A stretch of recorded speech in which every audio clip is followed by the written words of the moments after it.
Hoje nós vamos entender como surgiu a psicologia cognitiva e por que ela marcou uma virada tão profunda na forma como explicamos o comportamento humano. Durante décadas, a psicologia tentou se firmar como ciência estudando apenas aquilo que era observável, estímulos de um lado, respostas do outro. Mas conforme o tempo passou, ficou evidente que o ser humano não funciona como uma máquina automática. Nós interpretamos, avaliamos, planejamos, fazemos escolhas e criamos significados. A psicologia cognitiva nasce justamente dessa necessidade de compreender como organizamos informações, como construímos caminhos internos para agir no mundo e por que pessoas diferentes respondem de modos tão distintos diante da mesma situação. Ao longo deste vídeo, vamos percorrer os principais autores, influências filosóficas e avanços tecnológicos que deram forma a esse campo tão importante da psicologia contemporânea. A psicologia que conhecemos hoje não nasceu de uma vez só. Ela foi sendo construída como resposta às limitações das teorias anteriores. Durante muito tempo, o behaviorismo dominou. Ele dizia que só era possível estudar aquilo que podia ser observado diretamente, estímulos que chegam e comportamentos que acontecem. Mas conforme os pesquisadores avançavam, perceberam que essa explicação era estreita demais. O comportamento humano mostrava variações que não podiam ser reduzidas a simples relações entre estímulo e resposta. Surgiram então questionamentos: como explicar escolhas, intenções e expectativas? Como compreender situações em que duas pessoas recebem o mesmo estímulo, mas reagem de formas completamente diferentes? Essas perguntas abriram espaço para um novo campo, que começou a explorar processos internos que influenciam como percebemos, interpretamos e organizamos o mundo. Assim começou a emergência da psicologia cognitiva.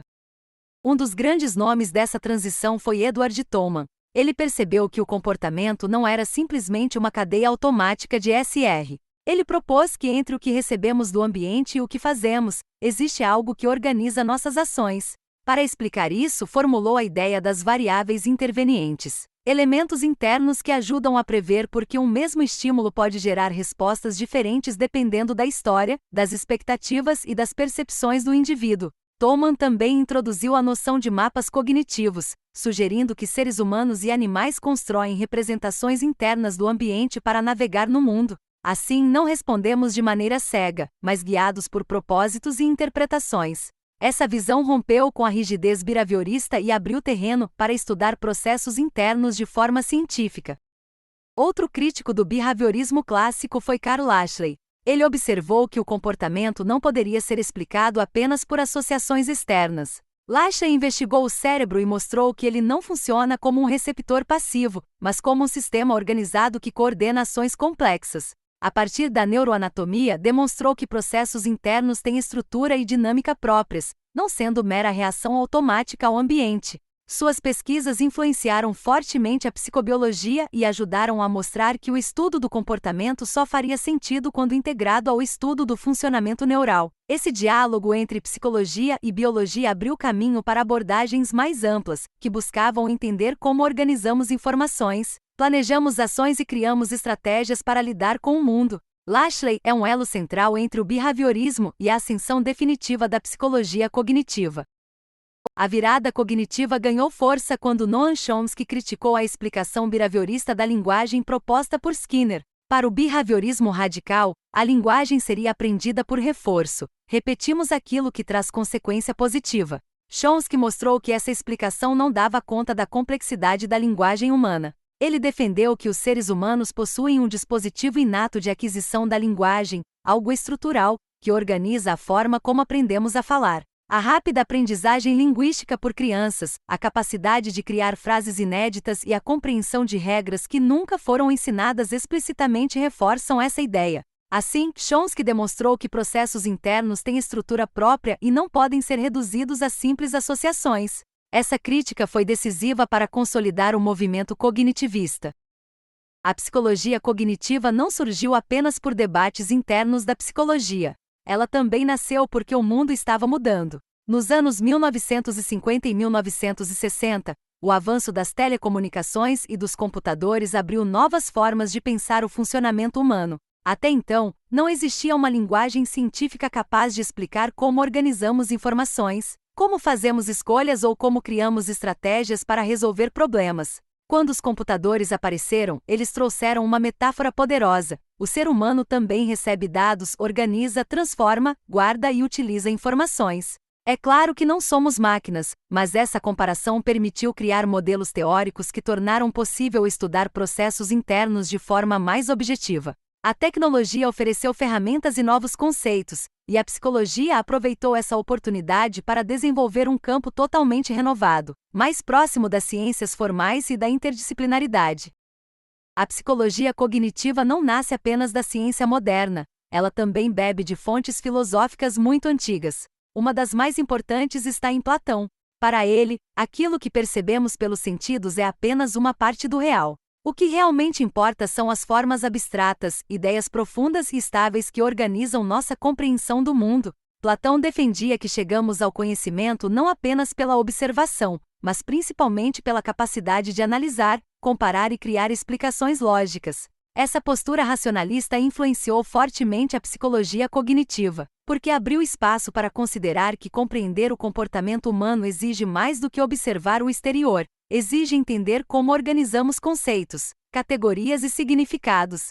Muitos autores contemporâneos buscaram conciliar esse racionalismo antigo com métodos empíricos modernos, criando uma psicologia que valoriza tanto a experiência quanto a capacidade de reflexão.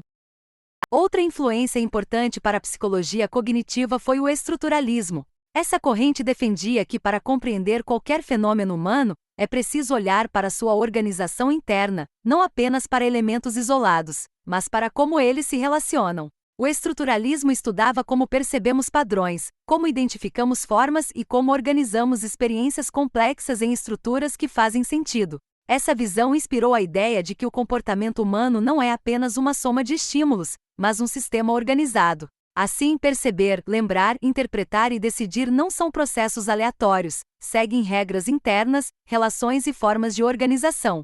Essa herança estruturalista ajudou a construir modelos cognitivos que descrevem como criamos ligações entre ideias, como agrupamos informações e como transformamos experiências em conhecimento útil para agir no mundo. O surgimento da psicologia cognitiva também foi influenciado pelo pragmatismo, uma corrente que afirma que o conhecimento precisa ter utilidade. Para os pragmatistas, compreender algo significa saber usar essa compreensão para resolver problemas concretos. Essa ideia ajudou a consolidar a visão cognitiva de que organizar informações não é um fim em si mesmo, é um processo que orienta ações, escolhas e adaptações. Outra influência foi o associacionismo, que buscava entender como elementos se conectam para formar aprendizados. Embora tenha raízes antigas, o associacionismo ajudou a basear modelos modernos que descrevem como formamos ligações internas entre conceitos, percepções e experiências ao longo do tempo. Essas duas correntes, uma focada na utilidade, outra nas conexões, ofereceram pilares importantes para explicar como construímos significados e usamos esse repertório para agir de forma cada vez mais eficiente no mundo. Em 1960, ocorre um marco decisivo. George Miller funda o Centro de Estudos Cognitivos de Harvard. Esse momento simboliza oficialmente a virada cognitiva. A psicologia passa a olhar não apenas para o comportamento observável, mas para os processos internos que organizam a experiência humana. Os cognitivistas começam a defender que compreender o comportamento exige entender como recebemos informações, como organizamos dados, como interpretamos situações e como projetamos ações futuras. Diferentemente do behaviorismo, que focava quase exclusivamente no exterior, o cognitivismo considera o ser humano um agente ativo, capaz de estruturar experiências, criar estratégias e transformar informações em ações orientadas a objetivos. Essa mudança abriu espaço para novas áreas de pesquisa, novos métodos e novos modelos teóricos, inaugurando uma abordagem mais ampla, interdisciplinar e complexa do comportamento humano.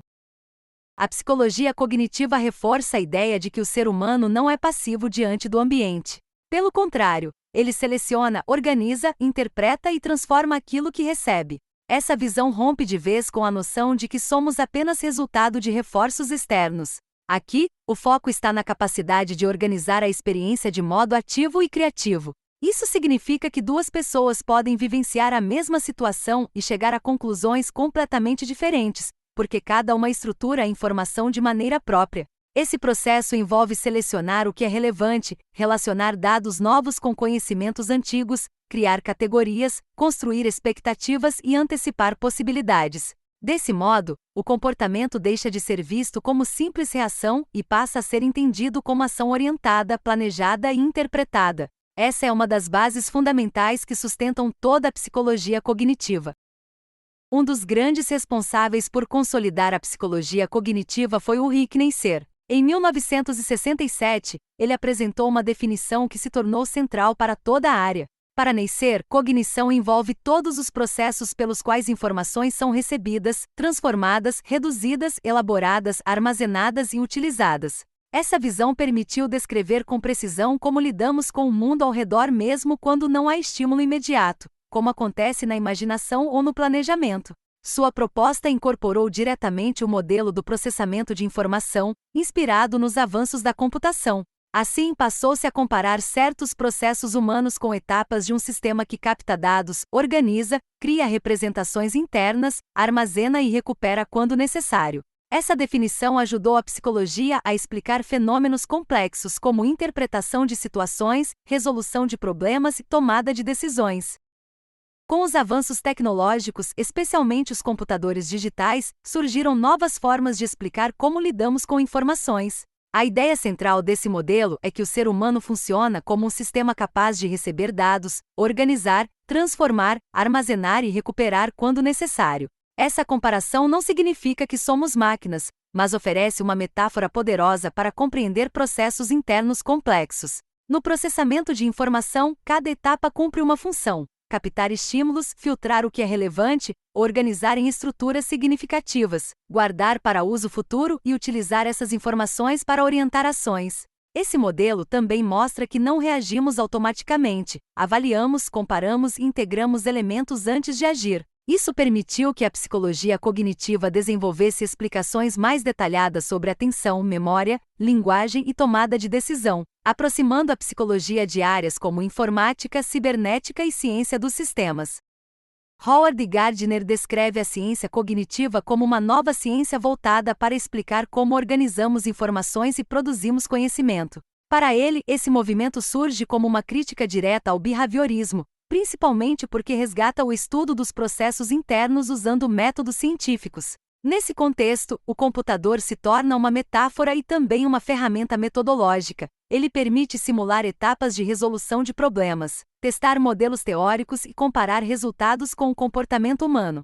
Gardner aponta ainda 5 características essenciais dessa nova ciência: trabalhar com representações internas, usar o computador como modelo, desconsiderar temporariamente fatores afetivos e socioculturais, promover estudos interdisciplinares e retomar problemas filosóficos antigos. Essa abordagem ampliou o alcance da psicologia cognitiva e conectou-a com linguística, computação, filosofia e neurociência, fortalecendo sua base teórica e metodológica. Jean-Pierre Dupuy destaca a importância da cibernética na construção das ciências cognitivas. A cibernética introduziu algo revolucionário para a época: a ideia de que sistemas, sejam biológicos ou artificiais, podem regular, ajustar e processar informações seguindo princípios lógicos. Isso trouxe para a psicologia um formalismo matemático inédito, permitindo construir modelos mais rigorosos sobre como organizamos informações e produzimos ações. Além disso, a cibernética ofereceu as bases para a inteligência artificial e para a teoria dos sistemas. Ela influenciou campos diversos como economia, terapia familiar, antropologia e engenharia. Para a psicologia cognitiva, essa contribuição foi decisiva. Abriu espaço para comparar processos humanos com sistemas artificiais, entender padrões complexos e investigar como diferentes níveis de organização, do neural ao comportamental, interagem. A partir daí, surgiram teorias mais sofisticadas sobre organização interna e tomada de decisão. Dentro do cognitivismo computacional, uma área ganhou força: a filosofia da cognição.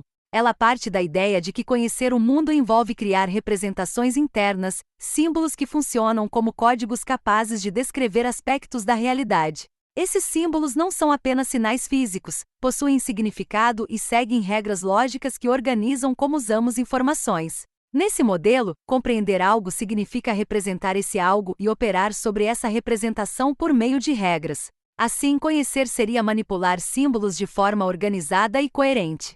Esse ponto de vista defende que existe um nível simbólico capaz de explicar como interpretamos situações, planejamos ações e raciocinamos, independentemente dos detalhes fisiológicos ou sociais. Essa autonomia do nível simbólico foi central para o cognitivismo tradicional e influenciou profundamente os primeiros modelos de inteligência artificial, que tentavam reproduzir essa lógica interna por meio de algoritmos. John Searle apresenta uma crítica forte ao cognitivismo simbólico. Para ele, não basta dizer que conhecer o mundo é apenas manipular símbolos seguindo regras lógicas.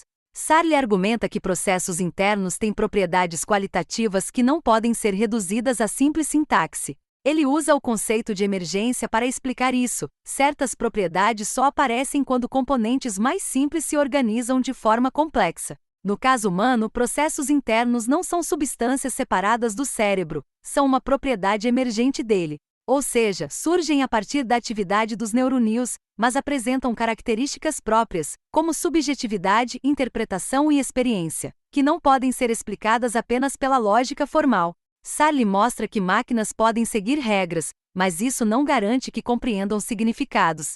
Essa crítica influenciou modelos alternativos e ampliou o debate sobre o que realmente sustenta a capacidade humana de interpretar o mundo. Dentro da inteligência artificial surgiu um movimento que desafiou diretamente a visão simbólica do cognitivismo tradicional, o conexionismo. Essa abordagem propõe que conhecer o mundo não depende de símbolos estáticos, mas do funcionamento conjunto de unidades simples que se conectam em rede. Assim como ocorre no cérebro biológico, as informações não são processadas em etapas rígidas, mas de forma paralela e distribuída. O conexionismo mostra que padrões complexos podem emergir da interação entre muitos elementos simples funcionando ao mesmo tempo. Aprender, nesse modelo, é ajustar as forças dessas conexões para que a rede reconheça regularidades e gere respostas adequadas. Essa visão trouxe novas possibilidades para explicar fenômenos como o reconhecimento de padrões, categorização e adaptação a ambientes dinâmicos. Diferente do cognitivismo simbólico, que se baseia em regras formais, o conexionismo destaca a importância das interações e da plasticidade. Isso aproximou ainda mais a psicologia das neurociências e de modelos computacionais mais orgânicos. Com o tempo, a psicologia cognitiva se expandiu e se organizou em diferentes frentes de estudo. Hoje, esse campo envolve 4 áreas principais. A primeira é a ciência cognitiva computacional, que usa modelos matemáticos e simulações para entender como organizamos informações. Ela busca criar programas capazes de reproduzir, ainda que parcialmente, estratégias humanas de resolução de problemas. A segunda área é a neuropsicologia cognitiva, que investiga indivíduos com alterações neurológicas para compreender como diferentes estruturas cerebrais contribuem para processos como atenção, linguagem ou tomada de decisão. A terceira é a neurociência cognitiva, que utiliza técnicas de imagem para observar como o cérebro funciona durante tarefas específicas. Por fim, temos a psicologia cognitiva experimental, que faz estudos controlados em laboratório para examinar processos internos com precisão. Essas áreas dialogam entre si e ampliam continuamente o conhecimento sobre como lidamos com informações no cotidiano. A psicologia cognitiva experimental se tornou uma das principais formas de produzir conhecimento dentro da área. Ela utiliza experimentos controlados para investigar como organizamos informações e como isso orienta nosso comportamento. Diferente de modelos computacionais ou de estudos de neuroimagem, essa abordagem foca em observar o desempenho de pessoas em tarefas específicas, como lembrar palavras, reconhecer padrões, resolver problemas ou manter a atenção em situações desafiadoras. A ideia é isolar variáveis e compreender o que facilita ou dificulta determinados processos. Isso permite criar modelos explicativos mais precisos sobre como interpretamos o ambiente, como acessamos informações já armazenadas e como usamos esse conteúdo para agir. A psicologia experimental ajudou a construir teorias sólidas sobre atenção, memória, linguagem, raciocínio e tomada de decisão, oferecendo um método rigoroso para estudar aquilo que não é visível diretamente, mas que influencia profundamente o comportamento humano. Atualmente, a psicologia cognitiva é um campo amplo que dialoga com diversas áreas. Ela investiga como direcionamos a atenção, como interpretamos o mundo ao nosso redor, como representamos conhecimentos por meio de imagens, símbolos e linguagem, como armazenamos e recuperamos informações e como resolvemos problemas e tomamos decisões. Também estuda criatividade, racionalidade, desenvolvimento humano e inteligência. Essas linhas de pesquisa mostram que compreender o comportamento exige olhar para a forma como organizamos informações, como construímos significados e como transformamos experiências em ações concretas. A psicologia cognitiva reúne contribuições da biologia, da computação, da linguística, da filosofia e da neurociência para explicar fenômenos que vão desde reconhecer um rosto até planejar o futuro. É um campo que cresceu a partir de críticas ao behaviorismo, dialogou com a tecnologia e se tornou uma das bases da psicologia moderna. Se este vídeo te ajudou a entender melhor como a psicologia cognitiva se formou e por que ela é tão importante para compreender o comportamento humano, eu te convido a continuar essa jornada comigo. Curta o vídeo, deixe seu comentário. Isso me ajuda a saber que tipo de conteúdo você quer ver por aqui, e se inscreva no canal para acompanhar as próximas explicações. Assim a gente constrói juntos um espaço de aprendizado acessível, responsável e com conhecimento compartilhado para todo mundo. E se você conhece alguém que está estudando psicologia, compartilhe este vídeo. Pode ser exatamente o que essa pessoa precisava ouvir hoje.